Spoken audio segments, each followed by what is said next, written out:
നമസ്കാരം. ഞാനിന്ന് ഈ വീഡിയോയിൽ വിശദീകരിക്കുന്നത് വാഴയിലെ തണ്ടുതുരപ്പൻ പുഴു അഥവാ പിണ്ടിപ്പുഴുവിനെ എങ്ങനെ നശിപ്പിക്കാം, എങ്ങനെ വാഴയെ സംരക്ഷിക്കാം എന്നതിനെക്കുറിച്ചാണ്. വാഴയുടെ പുറത്ത് കറുത്തതും ചുവപ്പ് തവിട്ട് നിറമുള്ളതുമായ ചെല്ലിവർഗത്തിൽപ്പെട്ട ചെറിയ വണ്ടുകൾ വന്ന് വാഴപ്പോളകൾക്കിടയിൽ മുട്ടയിട്ട് വിരിഞ്ഞു വരുന്ന പുഴുക്കൾ അത് ഉള്ളിലോട്ട് തുളച്ചു കയറി തിന്ന് നശിപ്പിക്കുന്ന പാടുകളാണ് ഈ വാഴയുടെ വിവിധ ഭാഗങ്ങളിൽ കാണാൻ കഴിയുന്നത്. ഈ ദ്വാരങ്ങളിലൂടെ ഒരു കൊഴുത്ത ദ്രാവകം പുറത്തോട്ട് വരുന്നതാണ് നമുക്കിത് വണ്ടിൻ്റെ ആക്രമണത്തെക്കുറിച്ച് മനസ്സിലാക്കുവാൻ ആദ്യം സാധിക്കുക. പിണ്ടിപ്പുഴു കുലച്ച വാഴയിലെ പിണ്ടിക്കകത്ത് തുളച്ച് കയറിയിട്ടുള്ള ദ്വാരങ്ങളാണ് ഇവിടെ കാണുന്നത്. ഇതിവിടെ കൂടി തുളച്ച് കയറി അകം തിന്ന് നശിപ്പിച്ച് മറുവശത്ത് വരെ അതിൻ്റെ ദ്വാരങ്ങൾ ഉണ്ടായിട്ടുണ്ട്. ഇത് നമുക്ക് ഒന്ന് പുലർന്നു നോക്കാവുന്നതാണ്.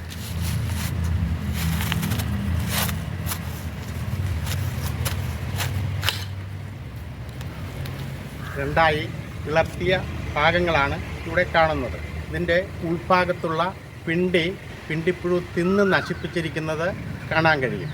മുഴുവനും തിന്ന് നശിപ്പിച്ചിട്ടുണ്ട്. അതുമൂലം ഇതിൻ്റെ ബലം കുറയുകയും ഇത് ഒടിഞ്ഞു വീഴുകയുമാണ് ചെയ്യുക. നമുക്ക് വാഴയുടെ മറ്റൊരു പിണ്ടി പിളർന്നു നോക്കാം.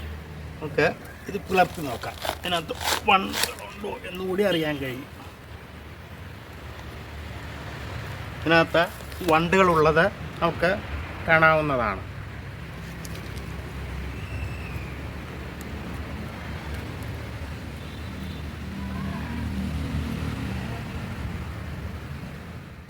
വാഴ പിളർന്നപ്പോൾ അതിൽ നിന്നും കിട്ടിയ വണ്ടുകളാണ് ഇതിൽ കാണുന്നത്. ഈ വണ്ടുകളാണ് അതിൽ തുളച്ച് കയറി മുട്ടയിട്ട് അത് വിരിഞ്ഞ് ഈ വാഴ നശിപ്പിച്ച് കളയുന്നത്. പിണ്ടിപ്പുഴുവിനെ നശിപ്പിച്ച് വാഴയെ സംരക്ഷിക്കുന്നതിനുള്ള മാർഗങ്ങളെക്കുറിച്ചാണ് ഞാൻ ഇനി വിശദീകരിക്കുന്നത്. അതിനായിട്ട് ഒരു 5 മാസം വാഴയ്ക്ക് പ്രായമാകുമ്പോഴാണ് പൊതുവെ ഇവയുടെ ആക്രമണം ഉണ്ടാവുന്നത്.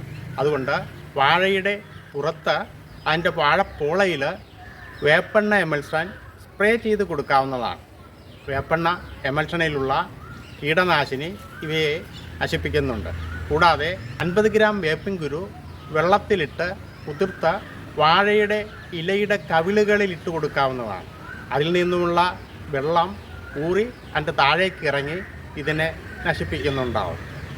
ഇത് അല്ല എങ്കിൽ നമുക്ക് കെമിക്കലായിട്ടുള്ള കീടനാശിനികൾ ഉപയോഗിക്കാവുന്നതാണ്. അത് പരമാവധി ഒഴിവാക്കുന്നതാണ് നല്ലത്. സാധാരണ ഉപയോഗിക്കുന്നത് ക്ലോർപൈറിഫോസ് എന്ന കീടനാശിനിയാണ്. അത് നമുക്ക് ആവശ്യമെങ്കിൽ മാത്രം മതി. ഇത് ഒരു പോയിസൺ ആയതുകൊണ്ട് അത് വലിച്ച് കൂമ്പിലോ മറ്റ് കായ്കളിലോ എത്തി നമ്മുടെ ശരീരത്തിൽ എത്തിച്ചേരാവുന്നതുകൊണ്ട് ഒഴിവാക്കുന്നതാണ് നല്ലത്. ഈ വീഡിയോ നിങ്ങൾക്കിഷ്ടമായെങ്കിൽ ലൈക്ക് ചെയ്യാനും ഷെയർ ചെയ്യുവാനും എൻ്റെ ചാനൽ സബ്സ്ക്രൈബ് ചെയ്യുവാനും മറക്കരുത്. നിങ്ങളുടെ വിലയേറിയ നിർദ്ദേശങ്ങൾ പ്രതീക്ഷിക്കുന്നു.